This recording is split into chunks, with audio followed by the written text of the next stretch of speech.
तीर्थे वंदन सब संत जन अनंत कोट जन जाति पद रज परसता हंस उतर शरणो सतगुर दयाल को मुख हृदय हरि नित पद संगत साधकी जीवन मुगत सुख राम। नमो नमो सुख राम जी राम संत गुरु जन रागो बंदन करे चरण कमल की।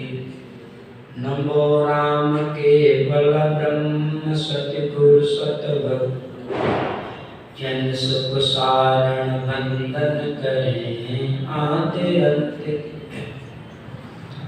राम गुरु देव जी को श्री श्री अनंत बार बार बार श्री सब संतन प्रणाम दे कृपा प्रणाम सहित श्री निवाय परु पाए मेरे चाहे राम राय दीजो भक्ति दान रे कर जोड़ करूं करुणा निधान आगे लागे बीठो राम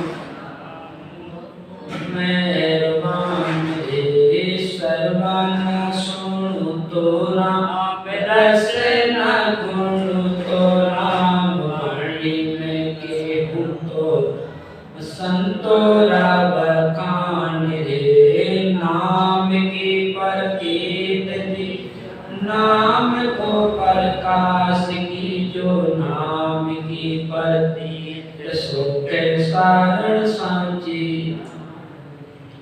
दिन मुड़ोन श्री दयाल जी महाराज ने दिनो परम दयाल सतगुरु सुखराम जी महाराज ने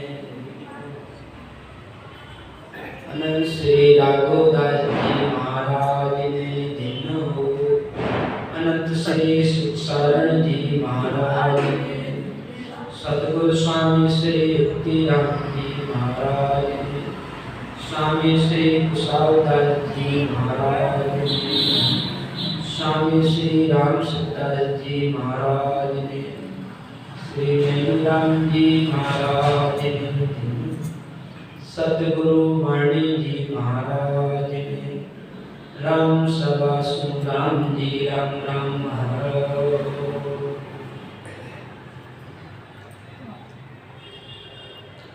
अब प्रेम से सतस्वरूप सतगुरु सुखराम जी महाराज के अमृत में अन्वय वाणी जी महाराज को स्मरण करेंगे। ये महाराज जी के अनमोल वचन है, अटल वचन है, सत वचन है। गर्भावली ग्रंथ चल रहा था। गर्भावली ग्रंथ में सतगुरु सुखराम जी महाराज हम सबको जो गर्भवास का जो दुख है उस दुख के बारे में बताते हैं और सावधान करते हुए हमको कहते हैं अगर गर्भवास के दुखों से बचना है, परमात्मा की अनुभूति करना है, परमात्मा के लोक में पहुंचना है या परमात्मा में मिलना है तो परमात्मा की भक्ति करो। संसार में दो प्रकार की भक्ति है, एक आकार की भक्ति, एक निराकार की भक्ति, जिसको सुगुण भक्ति कहते हैं, सुगुण भक्ति और निर्गुण भक्ति भी कहते हैं।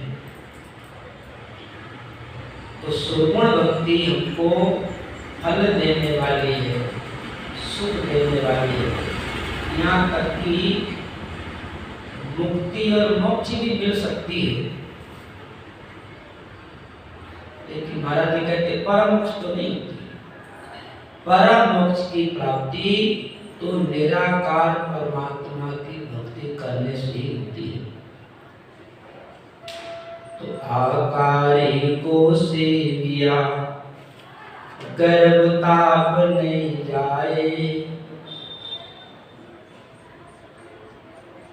जन सुखिया निराकार ने छिन्न में देते मिटाए, आकारी को सेविया गर्भता। महाराज जी कहते हैं कि आकार की सेवा करने से गर्भ ताप नहीं मिटता है, यानी जन्मना मरना नहीं मिटता है। जन सुखिया निराकार छिन्न में देते मिटाए, और कहते निराकार का ध्यान करने से क्षण में ही आवागमन मिट जाता है। ऐसा क्यों कहते हैं कि जब तक हम ध्यान अवस्था में शरीर नहीं छोड़ेंगे तब तक हमारा मोक्ष का परम मोक्ष होने वाला नहीं है। क्यों? जो आत्मा भी निराकार है और परमात्मा भी निराकार है, लेकिन ये आत्मा परमात्मा से अनंत जन्मों से जुड़ी हुई है।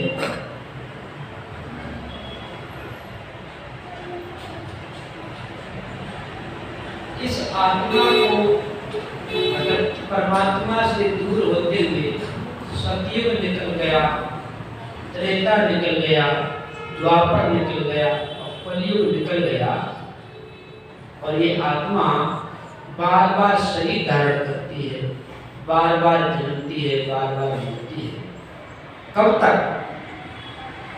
जब तक ये आत्मा में परमात्मा में नहीं मिलेगी। और परमात्मा में मिलने का एक ही उपाय है कि हमारी सुरती सत से जुड़ जाए, सत से। और सत का स्वरूप कोई आकार नहीं है, इसको सत कह लो, कुदरत कला कह लो, वो कुदरत कला भी निराकार है। एक आत्मा निराकार हो गई, एक परमात्मा निराकार है। और जैसी वो सुरत शब्द का मेल होता है, शब्द जागृत होता है, सुरती जुड़ जाती है, सुरती उसका अनुभव करने लग जाती है। जैसे मैं बार बार कहता हूँ, अचानक कहीं से सुगंध आवे तो तुरंत हमारा ध्यान चला जाता है, अरे सुगंध तो बहुत बढ़िया आ रही है, लेकिन वो दिखाई नहीं दे रही, हमारा ध्यान चला जाता है, अरे सुगंध खुशबू बहुत बढ़िया आ रही है, हम आकर्षित होते हैं, हम ध्यान देते हैं खुशबू कहाँ से आ रही है, क्या कारण है खुशबू आने का, सुरती जुड़ जाती है। सेम इसी तरह जब शरीर के अंदर सत जागृत होता है, उसकी सुरती जुड़ जाती है। सुरती जुड़ने से वो सत शब्द हमारे अंदर गति करता है, एक स्थान से दूसरे स्थान, तीसरे स्थान, चौथे स्थान, इस तरीके से उस सुरती शब्द के साथ लग करके छह पूरब के कमलों को छेदन करती हुई और बंकनाल के छह कमलों को छेदन करती हुई वो त्रिकुटी, वो सुरती निरुदंड होते हुए, गिगन होते हुए, त्रिकुटी में होते हुए उस सुरती गिगन की तरफ चढ़ने लग जाती है। जिस समय सुरती या मनोवृत्ति गिगन में चढ़ती है, उस समय हम ध्यान में समा जाते हैं। जिसको चाहे सता समाधि करो, सुनो समाधि करो। सता समाधि में शब्द का ध्यान भी रहता है और बाहर का वातावरण भी याद रहता है। हल्की नींद में हम होते हैं तो बगल में कोई बोल रहा है तो हम समझ लेते हैं, और गहरी नींद में होते हैं तो बगल में क्या बोल रहा है, क्या हो रहा है, थैली रहती। ऐसी सता समाधि में शब्द का ध्यान भी होता है और पड़ोस में कोई बैठा हलचल करता है तो पता चल जाता है। एक जब शून्य समाधि में पहुंच जाते हैं तो बगल में बैठा क्या कर रहा है वो यहाँ तक के खुद के शरीर का ही भान नहीं रहता है, उसको कहते शून्य समाधि। ऐसी स्थिति हमारी बन जाए, ध्यान में पहुंच जाए, उस समय जो शरीर छोड़ते हैं उस समय वो निराकार आत्मा समझ जाती है, जिसको कहते हैं परम मोक्ष। तो ये जन्म जन्मना मरना उसी दिन मिटेगा जिस दिन हम निराकार में प्रवेश कर जाएंगे। उस निराकार में प्रवेश करने के लिए क्या करना चाहिए? महाराज जी समझाते हैं कि निराकार की सेव कर आकारी गुरु भावे, जन सुखिया कर भल मेरे ब्रह्म मिलन की चाव। निराकार की सेव कर, सेवा किस करनी है? ध्यान किसका करना है? निराकार परमात्मा। आकारी गुरु भाव, और जो भी आकारी है उससे हमको भाव रखना है, प्रेम रखना, सेवा करनी है। आकार में देखो, हमारे गुरु भी आकार में भी आ जाते हैं, हमारे माता पिता आकार में आ जाते हैं, हमारे प्राणी मात्र की सेवा आकार में आ जाती है, संत जन की सेवा आकार में आ जाती है। तो गुरुजनों की सेवा, संतों की सेवा, माता पिता की सेवा, प्राणी मात्र की सेवा, आकार की सेवा सुरगुण सेवा कहलाती है। सुरगुण सेवा करना भी परमात्मा की भक्ति है। कहते आत्मा सो परमात्मा, आत्मा सो परमात्मा। अगर हम प्राणी मात्र का हित चाहते हैं, हम प्राणी मात्र का हित चाहते हैं, प्राणी मात्र से प्रेम करते हैं, प्राणी मात्रों पर दया करते हैं, प्राणी मात्र से रक्षा करते हैं, तो ये भी एक परमात्मा की भक्ति है। सुरगुण सेवा गुरु जी की महिमा, ब्रह्म शब्द मन साधो रे। सुरगुण सेवा गुरु जी की महिमा, ब्रह्म शब्द मन साधो रे। के सुख राम भक्ति साची, काया को जाय लादो रे। सुरगुण सेवा, सुरगुण सेवा प्राणी की, प्राणी मात्र की सेवा करें और गुरुजनों की महिमा करें, शब्द ब्रह्म की साधना करें, शब्द ब्रह्म का ध्यान करें। और कै सुख राम भक्तिया साची, ये सच्ची भक्ति है। काया को याद, सच्ची भक्ति करने से ही हम काया की खोज कर सकते हैं। इस घट के अंदर क्या क्या है उसकी हम अनुभूति कर सकते हैं। इस शरीर के अंदर आनंद की आवाज है, इस शरीर करके नाद की आवाज होती है, इस शरीर के अंदर शब्द गति करता है, इस शरीर के अंदर जालंधरी बंद लगता है, उतानपात बंद लगता है, त्राटक बंद लगता है। वो सब अनुभूति भेद से भजन करने से होती है। और घट की अनुभूति करना ही इसको अध्यात्म ज्ञान कहते हैं, इसको आत्मज्ञान कहते हैं। आत्म ज्ञान होने से परमात्मा, आत्म का बोध होने से हम परमात्मा का बोध कर सकते हैं।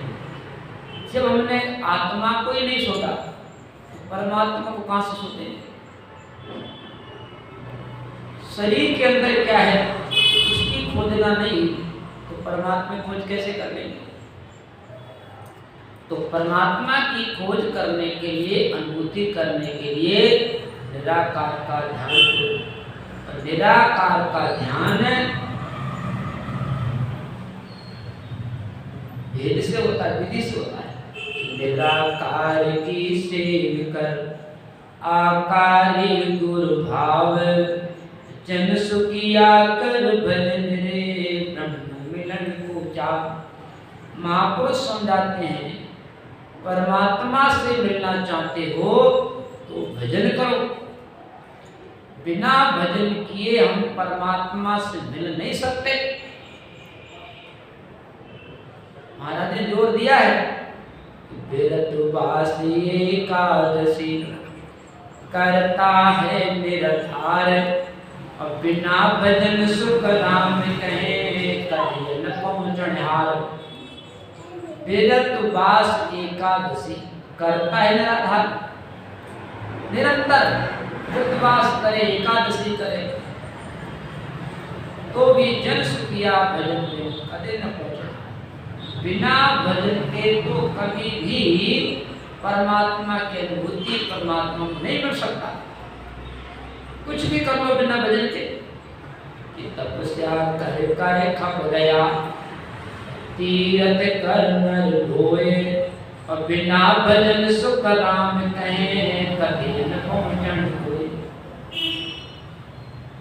तपस्या कर कर खप गया, तीरथ कर नर लोए, लोग तपस्या कर करके खप गए, तीरथ करके बच करके हार गए, लेकिन बिना भजन सुख राम कहें कभी न पहुंचन। बिना भजन के तो कोई परमात्मा मिल ही नहीं सकता। जिनको परमात्मा मिले हैं, जो निराकार में प्रवेश किया है, उन्होंने भजन ही किया है। चाहे वो महापुरुष हो, कोई भी महापुरुष देख लो, यहाँ तक देख लो, राणाबाई जी महाराज ने भजन किया, फूलीबाई जी महाराज ने भजन किया, करमेती बाई ने बैठ करके भजन किया। करमेती बाई ने जमुना के किनारे बैठ गए थे, जमुना के किनारे, मथुरा में जमुना बहती है, और जमुना के किनारे बैठ करके भजन किया करमेती बाई ने। इन महापुरुषों ने भजन ही किया, भजन के प्रताप से वो परमात्मा में जाकर के समा गए, परमात्मा में जाकर के, जिनका शास्त्र भी जस गाते हैं, गीत गाते हैं। क्यों भाई? भाई जिसको ध्यान लगता है, या जिसको ध्यान लग गया तो कौन नहीं समझेगा? जिस संत का, जिस महात्मा का ध्यान लगेगा, तो क्या उनसे मिलने वाले उनके शिष्य नहीं समझते हैं क्या? शिष्य समझ जाते हैं। क्यों? वक्ता से श्रोता समझदार होता है,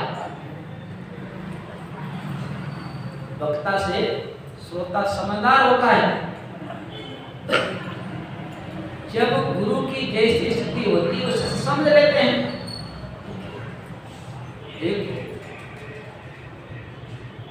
भाई अनंत श्री राघोदास जी महाराज, अनंत श्री सुखसाण जी महाराज ने सतगुरु सुखराम जी महाराज की स्थिति को देखा, ये तो सता समान शून्य समाधि में चले गए हैं। ऐसे केवली भगवान अवतारी महापुरुष, तो उन्होंने महाराज का जस गाया है। आज हम नहीं समझते कि सतगुरु सुखराम जी महाराज इतने पराक्रमी महापुरुष थे, लेकिन तो वाणी छिन्न भिन्न थी ना, थी नहीं, किसी की मिलती नहीं थी। तो अनंत श्री सुखसाण जी महाराज ने हमारे पर बहुत बड़े कृपा करी, जिन्होंने ध्यान लगाया, तो ध्यान में देखा, दो पुतियां पूरब से आई, एक पश्चिम चुजान, आछो मोरत राम जी संता भेजवान। संता भेजो आन श्रेष्ठ कोई समय कोई श्रेष्ठ आयो, अपने जन को जस आप सायन भायो।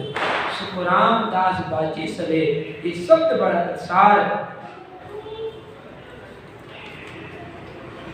दो पोतियां पुरुष, एक पच्चीस।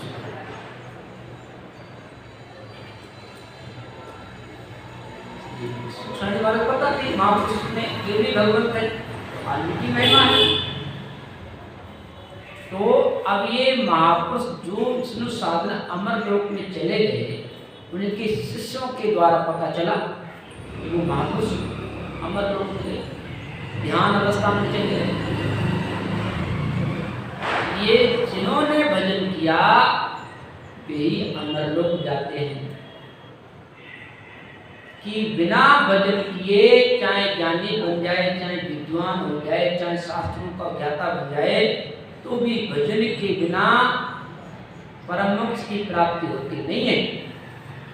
वेद गाए पूगे नहीं, क्रिया कर नहीं जाए, और निरंकार की डोर सुनो सुखदेव माए मिलाए। वेद गाए पूगे नहीं, वेदों के पढ़ने से भी परमात्मा में नहीं मिल सकते। हाँ, वेदों के पढ़ने से हम ज्ञानी बन सकते हैं, विद्वान बन सकते हैं, यहाँ तक कि त्रिकालदर्शी हो सकते हैं, दूसरे के मन की बात जान लेते हैं। लेकिन भजन के बिना मोक्ष नहीं है। शंकराचार्य महाराज त्रिकालदर्शी थे, भूत और भविष्य सब जानते थे। उनको भी दत्तात्रेय महाराज से भेज लेना पड़ा कि शंकराचार्य ब्राह्मण होता, जन्म मरण की केता, दत्त दिगंबर। शंकराचार्य ब्राह्मण होता, जन्म मरण की केता, दत्त दिगंबर उनके नासी, वेद छाड़िया बेता। शंकराचार्य ब्राह्मण होता। शंकराचार्य महाराज प्रकांड विद्वान ब्राह्मण थे, प्रकांड विद्वान थे, त्रिकालदर्शी थे। आखिर में उनको भी दत्तात्रेय महाराज से वेद उपदेश लेना पड़ा, वेद छाड़िया बेटा।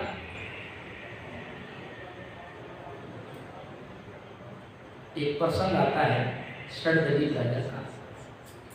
षडदलीप राजा बड़े धर्मात्मा राजा थे और उनका नियम था, जब तक संत और गाय की सेवा नहीं कर ले, संत के दर्शन नहीं कर लेते और गाय की जब तक सेवा नहीं करते तब तक वो ग्रास नहीं लेते थे। और नित्य अपने शास्त्रों का पठन पाठन करना, तो संतों के दर्शन करने से, गायों की सेवा करने से, प्रजा की सेवा करने से आत्मशक्ति आ जाती है। जो अध्यात्मक से जुड़ जाते हैं उनमें आत्मशक्ति आ जाती है भक्ति करने से। आत्मशक्ति आ गई तो उनकी आवश्यकता पड़ गई देवताओं को आवश्यकता पड़ गई। एक बार देवताओं और राक्षसों में युद्ध हुआ। उस युद्ध में राक्षस जीते कर देवता हार गए, और जो हार जाते तो उनको दुख होता है। देवता हार गए। षडदलीप हो तो एक राजा, युद्ध करण चढ़ियो सुर काजा, चीता देव दैत्य सब हारा, जब सुरपति एक वचन उचारा। जब राक्षसों और देवताओं में युद्ध हुआ तो देवता हार गए, राक्षस जीतकर देवता हार गए। देवताओं को बड़ा दुख है, अपने देवता होकर के इन राक्षस हार गए। बड़े ये तो बड़ा शर्म की बात है, ऐसा होना नहीं चाहिए। अपने फिर से युद्ध करो, फिर से युद्ध करो।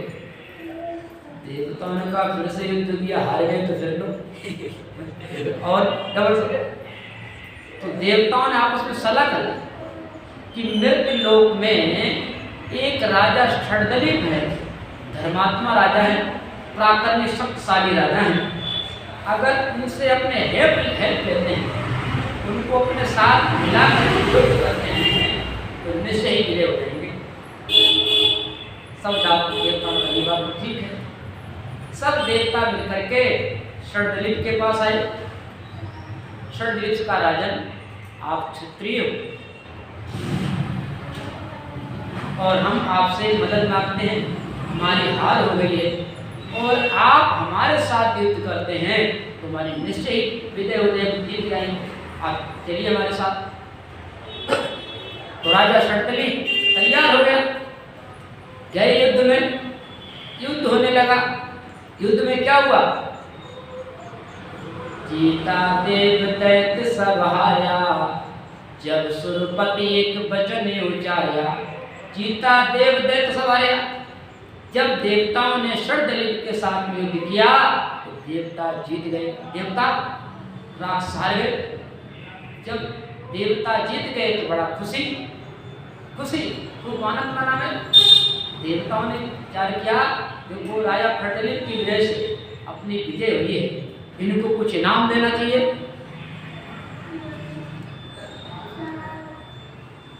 तो देवता कहते हैं मांग मांग दे बाबर कोई, मांग मांग दे बाबर कोई, देव प्रसन्न हुआ है कोई। देवताओं ने कहा राजन वर मांग लो, हम अभी खुश हैं, प्रसन्न हैं, जो मांगोगे हम देंगे। तो राजा के मांगो कछ नाही, जे जीवो थोड़ो जग माही। राजा कह रहा कि हमको कोई जरूरत नहीं है, हम क्या करेंगे, कोई वरदान कोई फल लेकर के, ये जीवो थोड़ो जग माही, थोड़ी सी जिंदगी है। राजा ने कहा कि हमारी थोड़ी सी जिंदगी है। देवताओं ने विचार किया और ध्यान लगाया, थोड़ी सी जिंदगी। देवताओं ने ध्यान लगाया, जब सुरपति एक वचन उचारियो, और मौरत दोए काल दोए आयो। जब देवताओं ध्यान लगे राजन मौरत दोए काल दोए आयो, आपका अंतिम समय आ गया, मात्र 2 घड़ी की जिंदगी है आपकी, 2 मुहूर्त का समय है और आपका टिकट कटने वाला है। ऐसा हुआ, ऐसा है। तो राजा कहती जो बर हुई, पल क्षण में पाऊं तो घर सोई। राजा ने कहा कर देना तो मेरे ही वरदान दे दो, जल्दी से मेरे को मत लो, घर भेजो, मेरे को बस घर भेजो मेरे लिए। देवता ने कहा ओ राजा काई ज्ञान विचारो, तो अंत समय कोई टले न टालो। देवता कहेंगे राजन क्या विचार किया है, जिसका अंत समय आ गया उसको कौन टाल सकता है, कौन टाल सकता है, क्या करोगे घर जाकर के, अंत समय आ गया तुम्हारा। जब राजा बरणी विद सारी, मेरे घरा पुरुष एक भारी। दिलीप राजा कहने लगा देवगणों मेरे घर में एक महापुरुष है, आप जल्दी करो मृत लोक में भेजो, मेरे को महात्मा जी के पास जाना है। बोले महात्मा जी के पास क्या करोगे जाकर के। राजा कहने लगा कि जाकी चरण शरण हम ले ले, बेटे काल परम पद दे दे। राजा कहने लगा देवताओं हम उनके चरणों के स्पर्श करेंगे, उनसे भेद लेंगे और देवे काल परम पद देवे, उनकी कृपा हो जाएगी तब परमात्मा की परम पद में मिल जाएंगे। इतना कहते ही जब देवा पहुंचाए दीनो, राजा सोच रहे लगलीनो। देवताओं ने तुरंत राजा को विमान में बिठाया, मृतलोक में छोड़ दिया। राजा दौड़ते दौड़ते गुरु जी के पास गया, गुरु जी के पास गया। राजा सोच रहे लगलीनो,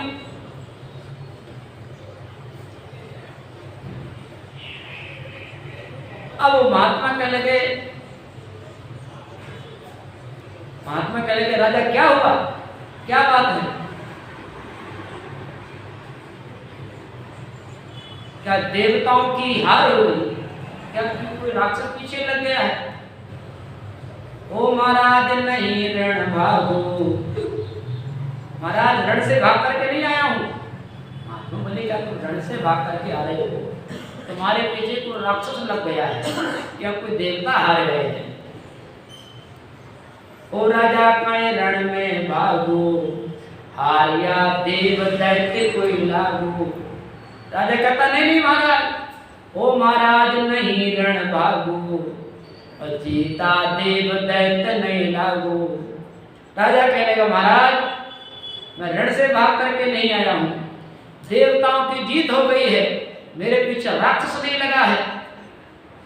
अंत काल आयो महाराजा, और भक्ति बिना खोज गयो जन्म में अकाजा। राजा कहने लगा महाराज मेरा तो अंतिम समय आ गया, बिना भक्ति के पूरा जीवन निकल गया। साध कहे सुन निरपत राई, आसन करो एकंतर जाई। महात्मा कहने के राजन पूर्ति करो, एकांत में जाइए, आसन लगाओ, एकांत में जाकर के आसन लगाओ,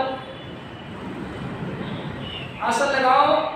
और जब तक यज्ञ जो जग आशा, वेद पाठ झूठा विश्वासा। ये छोड़ दो कि हमने तब किया है कि जब किया है। जब तक जोग यज्ञ सब साझा, जब तक जोग कलयुग की आशा, वेद पाठ झूठा विश्वासा। भले तुमने वेद पढ़े हैं, को पाठ किया है, और कोई काम में आने वाला नहीं है। मेरी बात मानो तो आसन लगाओ, आसन लगाओ और भजन करिए। भजन करना बताया, सांस को सांस नाम ले मिलाओ, और सूरत शब्द मन पवन मिलाओ।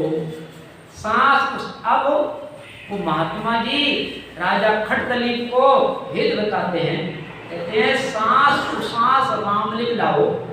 इस सांस और सांस को लिव लगा करके बदल करो। सूरत शब्द मन पवन मिलाओ। यहाँ चार चीजों को मिलान करने के लिए कह रहे हैं। सूरत शब्द, सुरति कहते ध्यान, हमारी श्रुति शब्द में लगे, आवाज आती ना, वो हर एक शब्द में हमारी श्रुति रहे। सूरत शब्द मन पवन मिलाओ, मन हमारा सांस में मिले, मन से हम सांसों को बराबर करें। जब मन सांसों को बराबर करने लग जाएगा, सुरती शब्द में स्थिर हो जाएगी, तो क्या होगा? गरजे शब्द अनाज गादे, छूटे ते धुंध भी बाजे। विकसे कमल अमीर स्वर से, विकसे कमल अमीर स्वर से। जैसी चारों चीजों का मिलान होगा तो विकसे कमल, कमल खेलेगा। हृदय स्थान पर सूरज की क्या करती होगी? अब कमल के खिलते ही कंठ कंपन पर जाकर के अमृत आने लग जाएगा, मीठा मीठा रस आने लग जाएगा। विकसे कमल अमीर स्वर से, और देह परम पद पर से साक्षात्कार होने लग जाएगा परमात्मा का। गरजे शब्द अनाहत बिगाजे, और छूटे देह धुंध भी बाजे। गरजे शब्द, इस तरीके से महात्मा कहते तुम भजन करोगे तो शब्द की गर्जना हो जाएगी, और छूटी देह धुंध भी बाजे। इस तरीके से भजन करते हुए जब तुम मोक्ष जाओगे तो धुंध भी बाजे बजेंगे, देवता ढूंढी बजाएंगे।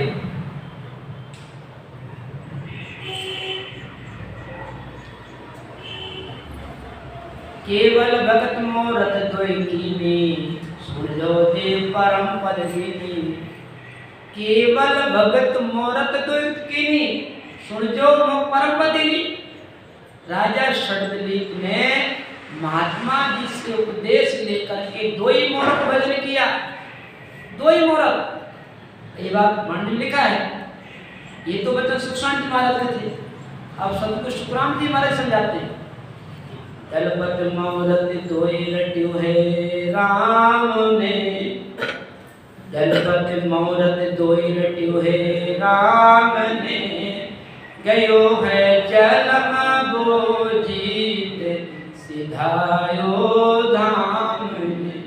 गयो है जलम बोजीत, सिधायो धाम। दलपत मोरत दोई, खटदलीप ने मात्र दो ही मोरत भजन किया। केवल भगत मोरत दोई कीनी, और सुन जो दूजा परम पद दीनी। वेद दान पुण्य की ना, दान पुण्य की ना पुण्यना, और भगत बिना उपद प्रस्थाना।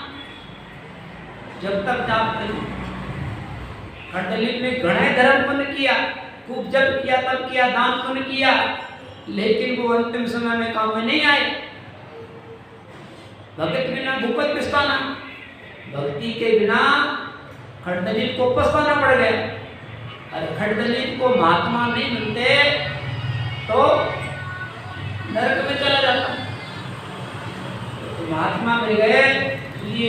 मुहूर्त में उसका कल्याण मोक्ष हो गया।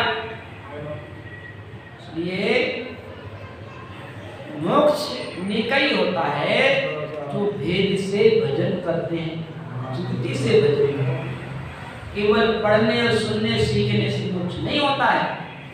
वेद गाय फूके नहीं, वेद गाय फूके नहीं, केवल वेदों के पढ़ने से ही कल्याण नहीं हो सकता, नहीं होता है। क्रिया कर लिए, खाली कर्म कांड कर लिए, ये गवन पूजा पाठ व्रत कर लिया, इससे भी कल्याण नहीं होगा, फल मिलेगा। कल्याण तो भजन करने से होगा, भजन करेंगे तो कल्याण होगा। वेद गाय फूके नहीं, क्रिया करने जा रहे निरंकार की डोर से परमात्मा में कौन मिलेगा? जिसके अंदर निरंकार आएगा। निरंकार किसके अंदर आएगा? तो भजन करेगा। इसलिए भजन की बात कहते हैं महाराज जी, भजन की आक्रब वास की मेटे जम की त्रास, जन सुखिया सब काट कर बसे ब्रह्म के पास। भजन किया गर्भवास की मिटे जम की त्रास।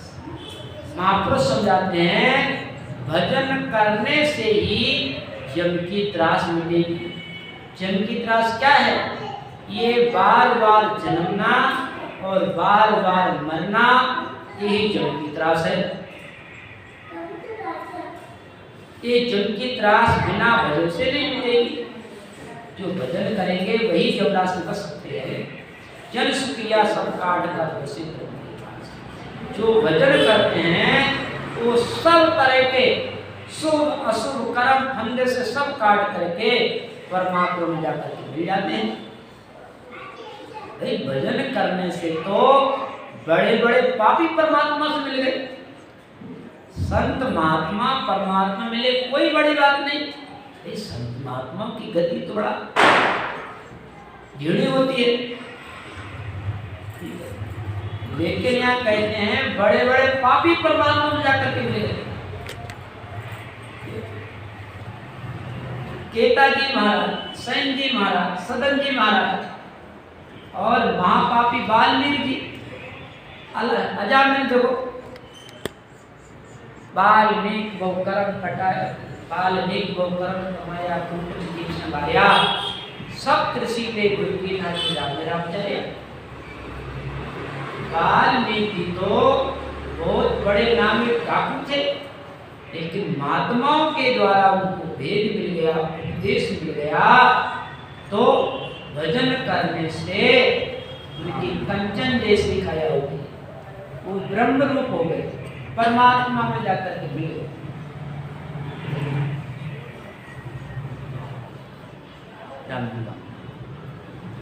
भजन किया गर्भवास की मेटे जम की त्रास, जन सुखिया सब काट कर बसे ब्रह्म के पास।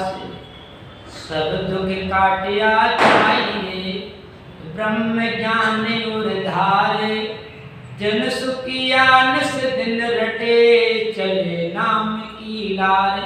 सब दुख काटिया चाहिए। महाराज जी समझाते हैं यदि सब दुखों से छुटकारा पाना है तो ब्रह्म ज्ञान धारण करो। संसार में कई तरह के झंझट है, दुनिया में कई तरह। कोई तन से दुखी है, कोई मन से दुखी है, कोई धन के बिना दुखी है, कोई कम दुखी है, कोई ज्यादा दुखी है, कोई घर वाले से दुखी है, कोई घर वाले से दुखी है, ठीक है, कोई पड़ोसी से दुखी है, कोई पड़ोसन से दुखी है, लेकिन संसार है सब दुखी। अब ये दुख चलता रहेगा, कभी नहीं मिटेगा। क्यों? जब तक शरीर धारण करेंगे तब तक इसके पीछे झंझट लगा रहेगा।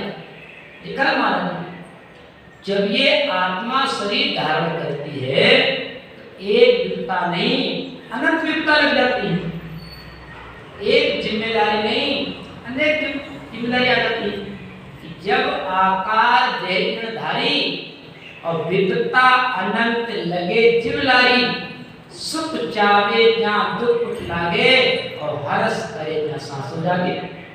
जब आकार देह धारे, जैसे ये आत्मा शरीर धारण करती है तो विपत्ता अनंत लगे दिवलारी। एक विपत्ता नहीं, अनंत विपत्ता लग जाती है इसके पीछे। एक समस्या नहीं, अनेकों समस्या। सुख चावे जहां तो कुछ लागे। ये थोड़ी देर हम फूले नहीं समाते हैं, कभी कभी ऐसा होता ना, हम फूले नहीं समाते हैं। कभी कभी इतने टेंशन में आ जाते हैं, ऐसी जिंदगी से तो मरना ही ठीक है। ऐसी जिंदगी से तो मरना ही ठीक है। कहते तो टिकट बैठने से पहले ही चले जाते हैं, निश्चित समय से पहले चले जाते हैं। क्यों? वो अपनी जिंदगी से तंग आ जाते हैं, दुखी हो जाते हैं, और जाकर के ट्रेन के नीचे या फिर लटक जाते हैं। तो कहते हैं सुख जा दुख विपत्ता अनंत लगे जिवलारी। सुख चावे जा उठ लागे और हर्ष करे या सांसों जागे। तो ये विपत्ता लगी रहेगी जब तक हम शरीर धारण करेंगे। ये विपत्ता कब मिटेगी, दुख कब मिटेगा? तन दुख ता दिन जावसी जा दिन धरे न शरीर। ये शरीर का दुख तो उसी दिन मिटेगा जिस दिन हम शरीर ही धारण नहीं करें। शरीर धारण कब नहीं करेंगे? जब भजन करते हुए, ध्यान करते हुए परमात्मा में समा जाएंगे, उस दिन ये शरीर का दुख मिट जाएगा और दूसरा कोई उपाय नहीं। तो सब दुख काट्या चाहिए ब्रह्म ज्ञान उद्धार। सब दुख काट्या चाहिए। महाराज समझाते हैं अगर दुखों से छुटकारा पाना है तो ब्रह्म ज्ञान धारण करो, सत्य ब्रह्म का ध्यान करो। जन सुखिया निस्दिन रटे चले नाम दिया। उसी के दुख मिटते हैं जो रात दिन भजन करते हैं, निरंतर राम जी के नाम में, स्मरण में, चिंतन में लगे रहते हैं। अब देख लो जितने भी महापुरुष हैं, उन्होंने कोई घंटा 2 घंटा कितना कितना भजन किया, पूरे जीवन भर साधना में भजन में लगे रहे। कि गर्भवास में आमणो क्या हुए हवाले। जन सुखिया कर भजन रे गर्भवास को पाल। गर्भवास में आमणो जमा हुए। महाराज सुनाते हैं इस जीव को गर्भवास में आने पर जगह जगह दुख भोगने पड़ते हैं। सब जगह दुख भोगने पड़ते हैं। कोई सा शरीर ले लो, सब शरीर में झंझट है। शरीर में सब शरीर में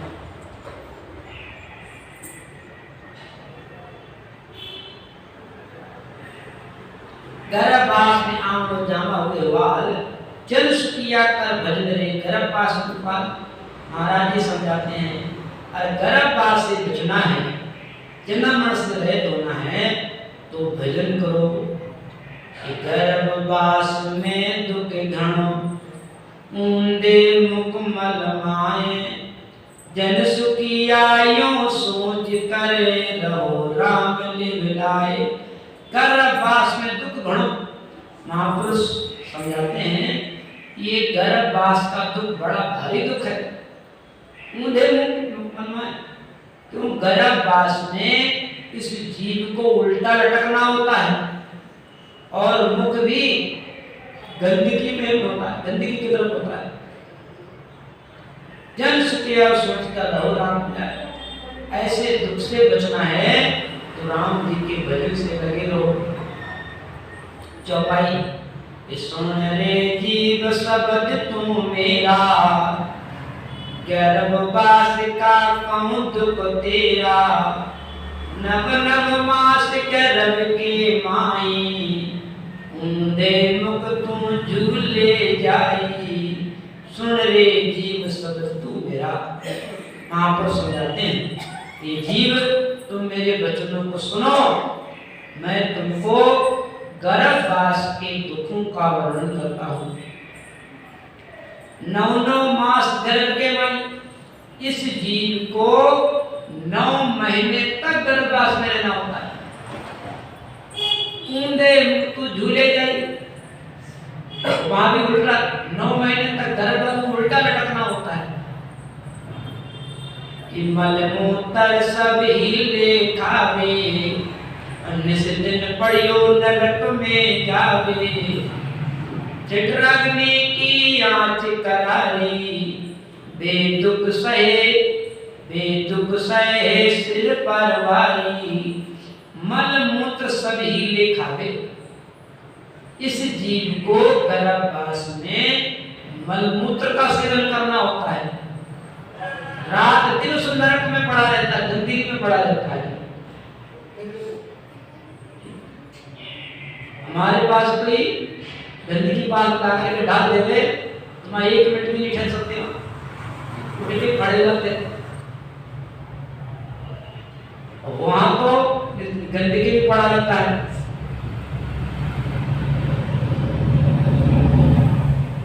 निश्चित पड़ियो नरक में जाते। जठरा अग्नि की आंच करारी, बेदुख सहे सिर पर भारी। एक तो नरक में पड़ा रहता है, फिर वहां जठरा अग्नि की आंच तपन पड़ती है।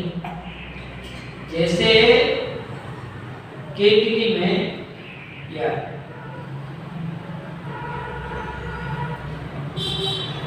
किसी बर्तन में से नाच सीधा नाच बोलता है ना, ऐसे ये जीव गर्भवास में बोलता है, तपन उसको होती है। बेदुख सहे सिर पर भारी, ऐसे दुख वहां सहन करने होते हैं। अंदर अग्नि तो ही, शरीर के अंदर अग्नि नहीं होती तो हम इतना भोजन कर जाते हैं, उसको पचा देती वो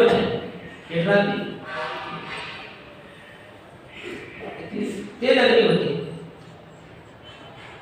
ये देखो कबूतर ना साबित मक्की जीव जाते हैं, साबित, लेकिन वो भी उनके अंदर ऐसी वो जठरा अग्नि होती है, उसको मक्की को पचा देती, पानी कर देती। इतनी वहां तेज अग्नि होती है जठरा अग्नि। उस जठरा अग्नि के बीच में उस जीव को रहना पड़ता है। जठरा अग्नि की आंच करारी, बेदुख सहे सिर पर भारी।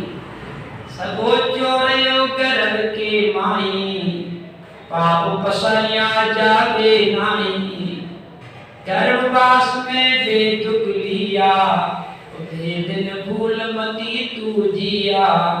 सब चोर गर्भ के माई, महापुरुष समझाते हैं गर्भवास के अंदर ये जीव सिकुड़ा हुआ रहता है, एकदम सिकुड़ा हुआ, और वहां हाथ पैर फैला नहीं सकता। गर्भवास में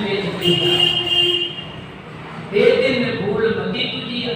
महापुरुष समझाते हैं इतना भारी गर्भवास का दुख है, उसको भूलो मत। कबीर साहब कहते हैं कबीर बोझनी याद कर, पग ऊपर तल शीश।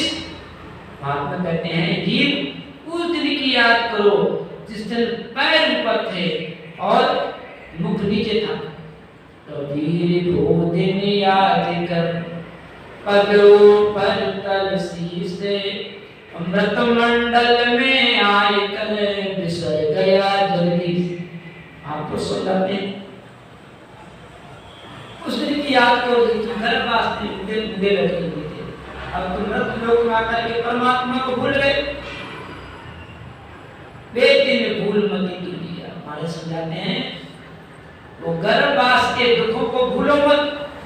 भूल गए फिर तैयार है, एक तो गर्भवास का दुख भोग करके आए हैं, और अगर भूल गए भजन नहीं किया तो फिर 84 में जाना पड़ेगा, फिर गर्भवास में जाना पड़ेगा। भूल गया तो जब जब तराश पड़े तन तेरे कौन थारा अड्डो आई। सतगुरु स्वयं खड़ा आजा बाबिया में तनाई। गर्भवास में करे पुकारा, सुनो साईं सिरजनहारा। दूजा दुख मोय भुगताओ, और गर्भवास से बाहर लाओ। गर्भवास में करे पुकारा, महापुरुष समझाते हैं ये जीव गर्भवास करके पुकारता है, करुणा करता है। सुनो साईं सज्जनों का, हे स्वामी हे परमात्मा मेरी पुकार सुनो, दूजा दुख मैं भुगता हो। हे राम जी मेरे को दूसरा भले दूसरा दुख दे देना, दूसरा कुछ भी दुख दे देना, लेकिन इस दुख से बाहर निकालो। हमारे शरीर में कोई पीड़ा होगी ना, कहते राम जी इसकी जगह कोई दूसरा पीड़ा दे देता, ये पीड़ा मत देता, इस पीड़ा से मैं बहुत दुखी हूँ। किसी को कैंसर हो जाते तो कितना दुखी होता, कहता हे राम जी मेरे को ये कैंसर की बीमारी, दूसरी भले बीमारी दे देता, लेकिन कैंसर की बीमारी तो मत देता। ऐसा नहीं, हे राम जी हमको दूसरे दुख दे देता, लेकिन ये दुख तो नहीं देता।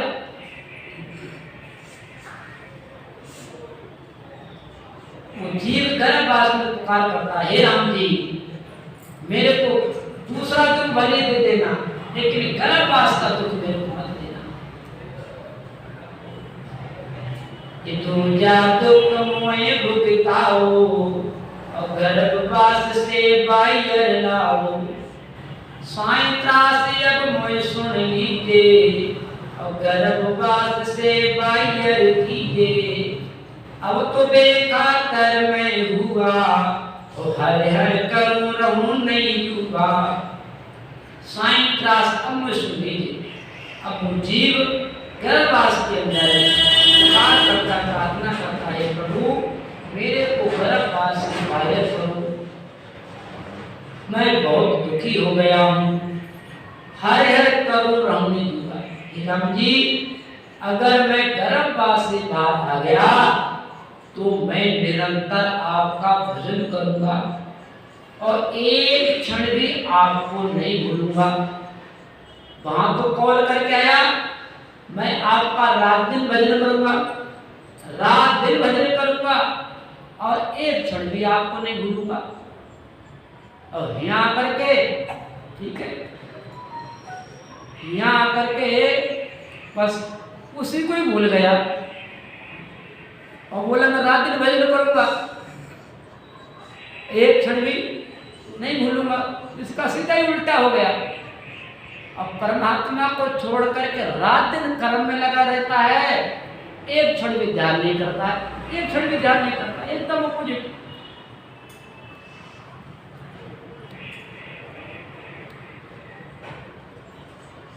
अब तो बेखातर हुआ और हर हर करूं रहूंगा। तो गर्भवास की मत दे त्रासा, अब तो रहूं हरि के पासा।